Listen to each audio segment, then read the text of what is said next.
Shalom Bapak Ibu, selamat pagi, apa kabar? Saya berharap kita semua dalam keadaan baik, keadaan sehat.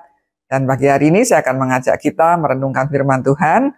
Tetapi sebelumnya mari kita berdoa. Tuhan Allah Bapa kami yang di surga, kami bersyukur dan berterima kasih ya Tuhan. Pagi hari ini kami akan bersama merenungkan firman Tuhan. Kiranya Tuhan yang memimpin dan menolong kami, supaya kami dapat mengerti kebenaran firman-Mu. Di dalam nama Tuhan Yesus kami panjatkan doa ini. Amin. Bapak Ibu, saya akan mengajak kita merenungkan bagian firman Tuhan, yaitu dari Yohanes pasal 11 ayat 14 sampai 25. Tetapi saya akan membaca ayat 14, 15, kemudian 23 sampai 25. Demikian firman Tuhan. Ayat 14. Karena itu Yesus berkata dengan terus terang, Lazarus sudah mati, tetapi syukurlah aku tidak hadir pada waktu itu. Sebab demikian lebih baik bagimu supaya kamu dapat belajar percaya. Marilah kita pergi sekarang kepadanya. Lalu ayat 23. Kata Yesus kepada Marta, saudaramu akan bangkit. Kata Marta kepadanya, aku tahu bahwa ia akan bangkit pada waktu orang-orang bangkit pada akhir zaman. Jawab Yesus, akulah kebangkitan dan hidup. Barang siapa percaya kepadaku, ia akan hidup walaupun ia sudah mati. Demikianlah bacaan firman Tuhan, dan pagi hari ini saya akan mengambil tema betapa besar kuasa Yesus. Nah Bapak Ibu saudara-saudari yang dikasihi Tuhan, pasti kita pernah mengalami namanya kedukaan ya, karena meninggalnya orang yang kita kasihi. Nah masa kedukaan kadangkala berlangsung lama, oleh sebab itu butuh adanya penghiburan dan penguatan dari orang-orang yang ada di sekitar kita. Nah demikian pula dengan Maria dan Marta. Ketika mereka kehilangan saudaranya yaitu Lazarus karena sakit sehingga meninggal dunia. Banyak orang datang ke rumah Maria dan Marta untuk memberikan penghiburan kepada mereka yang sedang berduka. Tapi penghiburan mereka tidak ada apa-apanya jika dibandingkan dengan penghiburan yang diberikan oleh Tuhan Yesus. Nah, Tuhan Yesus hadir untuk memberikan penghiburan setelah 4 hari kematian Lazarus.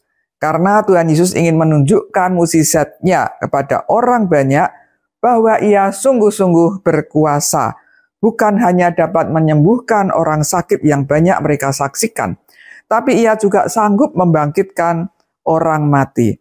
Nah, hal ini dilakukan untuk membungkam orang-orang yang tidak percaya kepada kuasa kebangkitannya.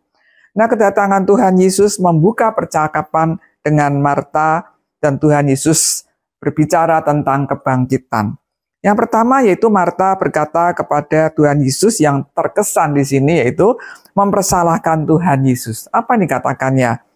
Tuhan, sekiranya Engkau ada di sini, saudaraku pasti tidak mati. Bapak Ibu saudara-saudari, seharusnya Marta tahu ya bahwa Tuhan Yesus itu berkuasa, ia dapat menyembuhkan orang sakit dan dapat melakukannya dari jauh.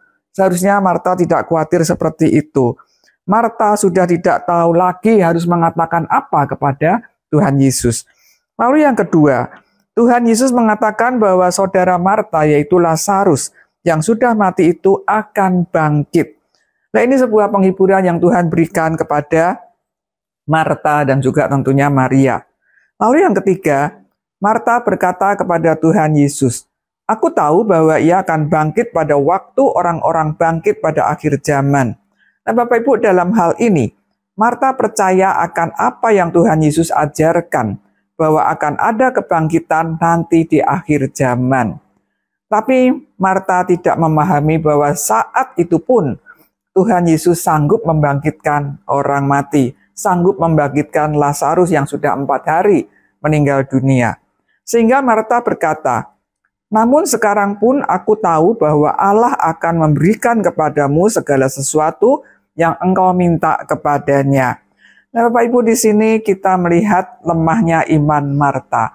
Seharusnya Marta bisa berkata, Tuhan, Engkau dapat melakukan apa saja yang Engkau mau. Akhirnya Tuhan Yesus meneguhkan iman Marta dengan mengatakan, akulah kebangkitan dan hidup. Ada 2 hal yang Tuhan Yesus ingin tekankan kepada Marta, juga tentunya kepada kita semua. Yang pertama yaitu bahwa kuasa Kristus adalah kuasa yang berdaulat. Artinya apa? Artinya Yesus Kristus adalah Tuhan yang dapat melakukan apa saja. Ia punya kuasa untuk membangkitkan orang-orang mati di saat ini maupun pada akhir zaman nanti. Lalu yang kedua yaitu adanya janji pengharapan, yaitu ketika kita percaya kepada Tuhan Yesus sebagai Tuhan dan Juru Selamat, kita maka akan hidup walaupun sudah mati. Bahkan tidak akan mati selama-lamanya. Inilah suatu kebahagiaan yang Tuhan telah sediakan bagi kita orang-orang yang percaya kepada Tuhan Yesus. Oleh sebab itu Bapak Ibu Saudara-saudari, mari kita percayakan hidup kita kepada Tuhan Yesus Kristus yang berkuasa di bumi dan di surga, supaya kita mendapatkan penghiburan dan kekuatan di dunia ini dan sukacita kelak di surga. Amin. Mari kita berdoa.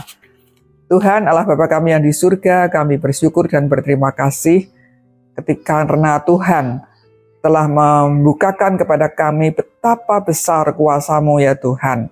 Tuhan yang sanggup membangkitkan orang-orang mati, Tuhan pula yang saat ini sanggup menolong setiap pergumulan kami. Kami berdoa ya Tuhan, kalau ada di antara kami yang sedang lemah tubuh, yang sedang bergumul masalah ekonomi, yang sedang bergumul masalah pekerjaan, masalah keluarga, biarlah Tuhan melawat satu persatu dan Tuhan berikan jalan keluar, Tuhan tolong mereka. Terima kasih ya Tuhan, di dalam nama Tuhan Yesus Kristus, kami panjatkan doa ini. Amin. Selamat pagi, selamat beraktivitas. Tuhan Yesus memberkati kita semua. Amin.